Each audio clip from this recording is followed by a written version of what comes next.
Conceptos generales. Refrigeración. Es un proceso que consiste en extraer la energía térmica de un cuerpo o un espacio para reducir su temperatura. Refrigerante. Es cualquier cuerpo o sustancia que actúa como agente de enfriamiento, absorbiendo calor de otro cuerpo o sustancia. Envasado. Es un método para conservar los alimentos. Consiste en calentarlos a una temperatura que destruya los posibles microorganismos presentes. Criogenia. Alude a las técnicas y prácticas que se llevan a cabo apelando a temperaturas muy bajas. Inertización. La inertización es un proceso relacionado con la protección contra explosiones por el que, con ayuda de un gas inerte, se impide la formación de mezclas explosivas. Liofilización. Es un proceso que consiste en desecar un producto previamente congelado, lográndose la sublimación del hielo bajo vacío. Desoxigenación. La desoxigenación es un proceso mediante el cual se elimina todo el oxígeno contenido en una sustancia líquida. Habitualmente se emplea gas de separación de nitrógeno. Instalación. Es el acto de instalar, que supone colocar, arreglar o disponer determinados elementos para que funcionen o que cumplan cierto objetivo. Conservación. La conservación es el mantenimiento o el cuidado que se le da a algo con la clara misión de mantener, de modo satisfactorio e intacta, sus cualidades, formas, entre otros aspectos.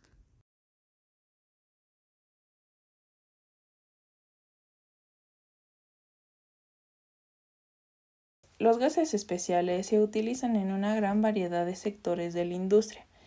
Existen varias empresas que se encargan de suministrar todos los gases especiales para reducir las emisiones no deseadas, detección y medición de la contaminación en el suelo, agua y aire.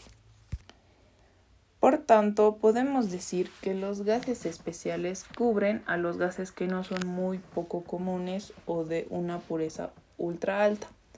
Muchos sectores son beneficiados aumentando su productividad y su rendimiento, como por ejemplo el farmacéutico, el electrónico, el petroquímico, que se benefician de las propiedades únicas de los gases especiales que ayudan a aumentar la productividad, optimizar su rendimiento y reducir los costes. Los tipos de gases que se utilizan al momento de la conservación, envasado y transformación en alimentos y bebidas son el nitrógeno, hidrógeno, dióxido de carbono, argón y oxígeno. Nitrógeno, que el nitrógeno se encarga de conservar el sabor y el aroma en los alimentos. También en diferentes procesos como por ejemplo la criogenia, inertización, envasado en atmósfera modificada, enología, liofilización, control de temperatura y desoxigenación de los líquidos alimentarios. Otro tipo de gas que podemos mencionar es el hidrógeno, que es utilizado para la hidrogenización de las grasas, proporcionando una estabilidad oxidativa del producto final, eliminando los ácidos linoleico y linolénico.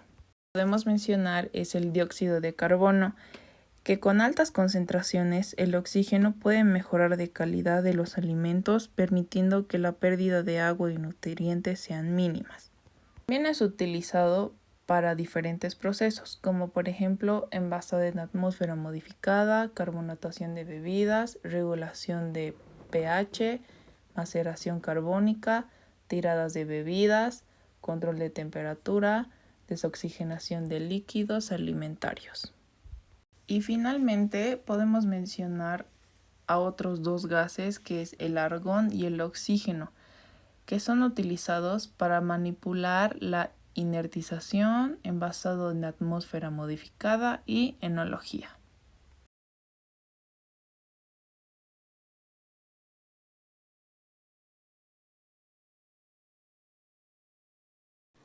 Refrigeración por compresión.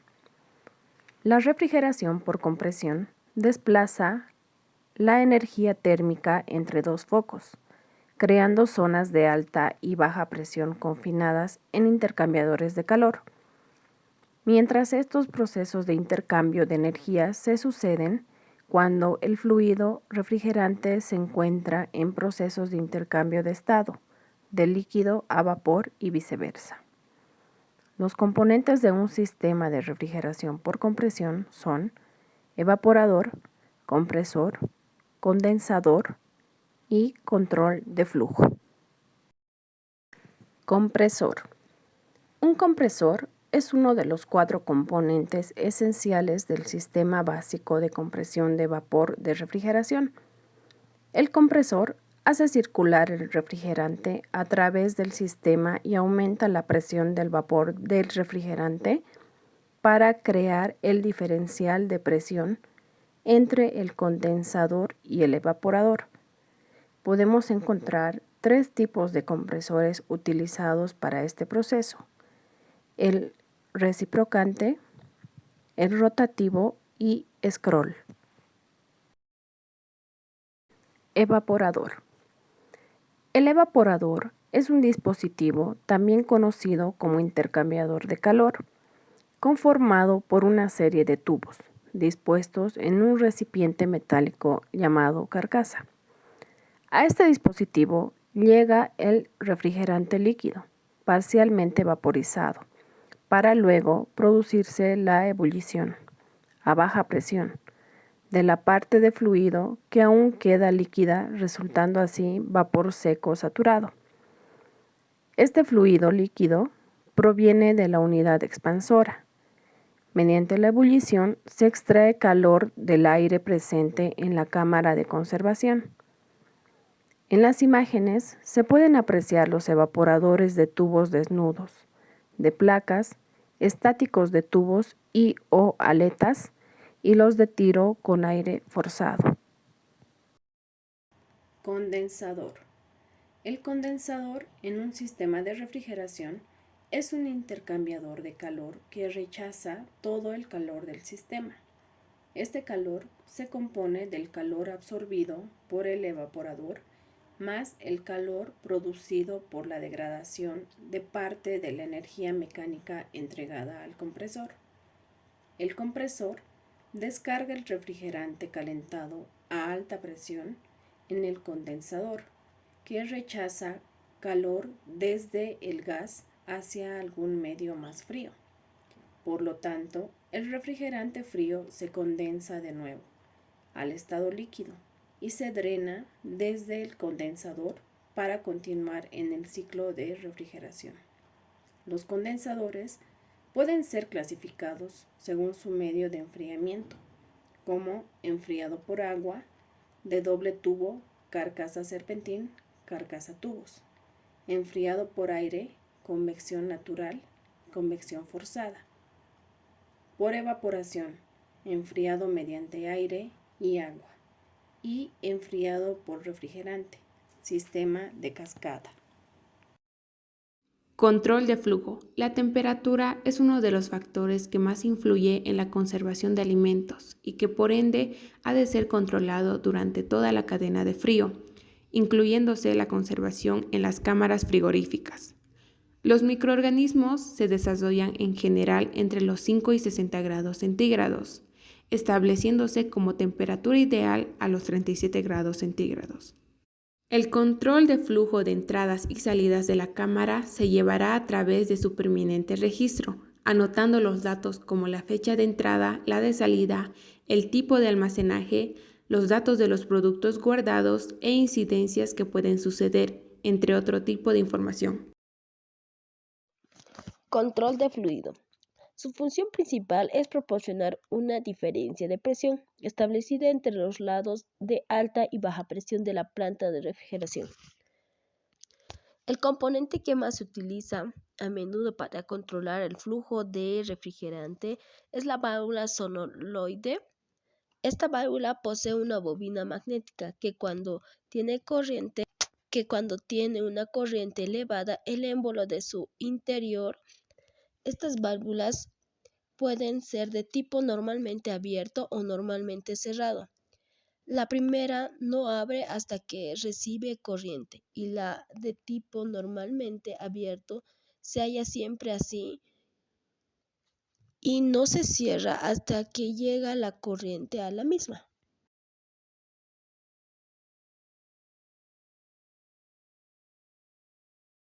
Diseño estructural de la cámara fría. Una cámara de frío, también llamada cámara frigorífica, es una instalación industrial especialmente diseñada para el almacenamiento de productos perecedores. Dicha instalación permite sacar el calor de un recipiente cerrado y eyectarlo hacia el exterior para mantener una baja temperatura interna y permitir la conservación de los productos. Se lo utiliza principalmente para el resguardo de alimentos, entre ellos las frutas, las verduras y las carnes. Además, para la conservación de flores y otros productos con una vida útil limitada, gracias a las bajas temperaturas y a las que las mantiene una cámara de frío. Es posible alargar el periodo de maduración de los alimentos, incluso hasta un lapso de 6 a 8 meses, dependiendo del producto del que se trate. Paredes. Los aislantes térmicos son materiales resistentes al paso de la energía. Se utilizan en la construcción de las cámaras frigoríficas para crear una barrera que evite la transmisión de energía y mantenga el interior a una temperatura adecuada. Se utilizan muros exteriores, que estos suelen ser de mayor espesor, pues recibirán una carga térmica diferente por estar expuestos al medio ambiente. Y los muros interiores, por lo regular, son de menor espesor que los exteriores, debido a que no están sometidos a temperaturas tan diferentes. Suelo. Para el montaje de estas cámaras se tiene que asegurar que el suelo esté totalmente plano, ya que irregularidades notables pueden desestabilizar la cámara y el uso diario puede desplazar o dañar la cámara. Los suelos antiácidos están pensados y elaborados para resistir el contacto con sustancias y líquidos abrasivos. Estos suelos también llevan una capa antiadherente, pero su principal función radica en evitar que se dañen cuando ciertos productos caen sobre su superficie. Por otra parte, los suelos de PVC son suelos muy resistentes a los que puedes darles un uso intensivo en el día a día. Estos suelos funcionan muy bien cuando se trabaja con maquinaria pesada, debido a que pasa el tiempo y el uso suelen mantener su capacidad de agarre muy bien. Tienen una gran capacidad de resistencia a las bajas temperaturas, lo que los hace muy adecuados para el entorno de cámara de frío, debido a que adoptan fácilmente las temperaturas frías de su entorno, contribuyendo también a mantener el frío del ambiente en el que se encuentren. Son suelos antideslizantes para cámaras frigoríficas porque presentan una gran capacidad para evitar que se produzcan deslizamientos de mercancías, vehículos o personas. Puertas. Todas las cámaras frigoríficas deben tener puertas adaptadas que no dejen salir el frío al exterior. Las puertas se caracterizan por su alto poder de aislamiento. Además, separan las zonas de frío sin que éste salga y permiten el tránsito tanto de operarios como de carretillas elevadoras, ya que pueden ser de grandes dimensiones.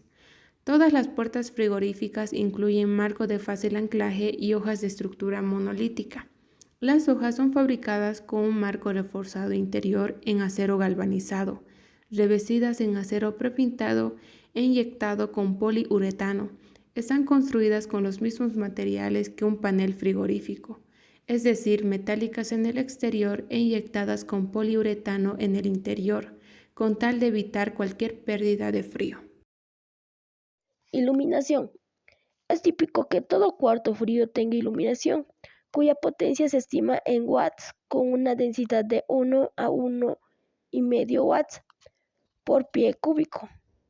Para encontrar el calor por iluminación, se tiene que definir la potencia en watts y se multiplica por 3.42 BTUs sobre watts por 24 horas, lo que representa la carga diaria por iluminación, en donde calor de luz es igual a watts por 3.42 por 24 horas.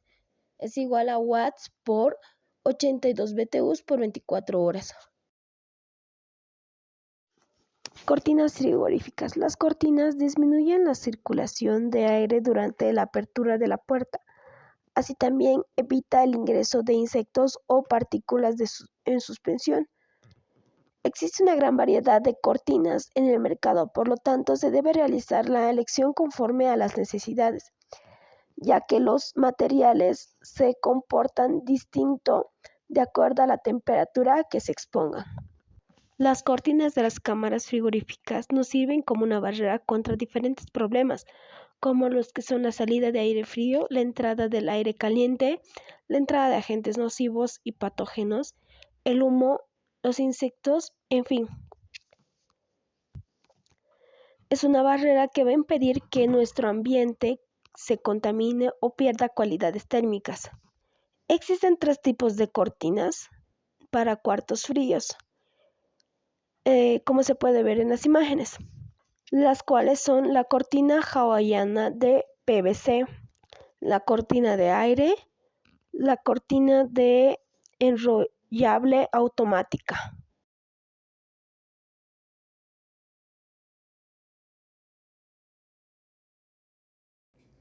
Método de cálculo de cámaras frías. Para ello, la temperatura de almacenamiento óptima debe mantenerse constantemente para obtener el mayor beneficio del almacenamiento en frío. Y para estar seguro que dispondremos de la temperatura deseada, se calculan las capacidades de refrigeración requeridas. Estas condiciones incluyen la temperatura exterior máxima promedio, la máxima cantidad de frío producido cada día y la máxima temperatura del producto que se enfría. Por lo tanto, la cantidad total del calor que el sistema de refrigeración debe extraer de la habitación refrigerada es llamada la carga de calor. Para esto, las pérdidas de frío en el cuarto de refrigerado proceden de varias fuentes. Ahora, una de las fuentes es la conducción de calor, que esta se conduce a través de las paredes de techo y suelo. La cantidad de calor que llega a fluir a través de esta superficie es en función a su resistencia térmica o también conocido como conductividad, su área y la diferencia de temperatura entre el exterior y el interior. Para esto se interpreta en la siguiente ecuación, que es calor igual a la conductividad térmica del material por su área de transferencia de calor por su diferencia de temperatura a través del material. Todo esto entre el espesor del material. Esta ecuación también es aplicada para el calor conducido a través del suelo. En los techos usualmente tiene una exposición más directa a la luz del sol y de ahí a temperaturas más altas. Se instala más aislamiento y la diferencia de temperatura se incrementa en unos 6 grados centígrados. Calor de campo. La segunda fuente de calor es el calor introducido en la propia instalación de frío. Usualmente se calcula a partir de la temperatura mensual máxima. Por ejemplo, manzanas que deben enfriarse desde la temperatura de 26 grados centígrados en el campo a 0 grados centígrados en 24 horas. Para esto también se utiliza una ecuación que es la siguiente, donde el calor de campo es igual al calor específico del producto, esto multiplicado por la diferencia de temperatura entre la temperatura de campo y la temperatura de almacenamiento y finalmente por el peso del producto. Si los productos son puros o bien conocidos, encontraremos tabulados los valores de calor específico, pero muchas veces tendremos que utilizar cálculos más detallados si es que se quiere afinar el diseño, sobre todo si se trabaja con productos que tengan lípidos como el pescado. La tercera fuente de calor es la respiración del producto en sí mismo. Los productos hortícolas están vivos y despiden calor, ya que en ellos respiran. La cantidad de calor producido depende de la temperatura del cultivo y las condiciones y tratamiento que han recibido por el cultivo. Para el cálculo, la cantidad de calor expelido aproximadamente se dobla cada 10 grados aumentando de temperatura. La cuarta fuente de calor comprende un número diverso de objetos, por lo que incluyen equipos como luces, ventiladores, personas, el calor que entra incluso por la puerta abierta y el calor que entra por grietas. Por lo tanto, la cantidad exacta de calor con la que contribuye estas fuentes es muy difícil de determinarla exactamente, por lo que el calor de servicio suelen estimar colectivamente en un 10% del calor de las anteriores fuentes, de la de conducción, calor de campo y calor de respiración.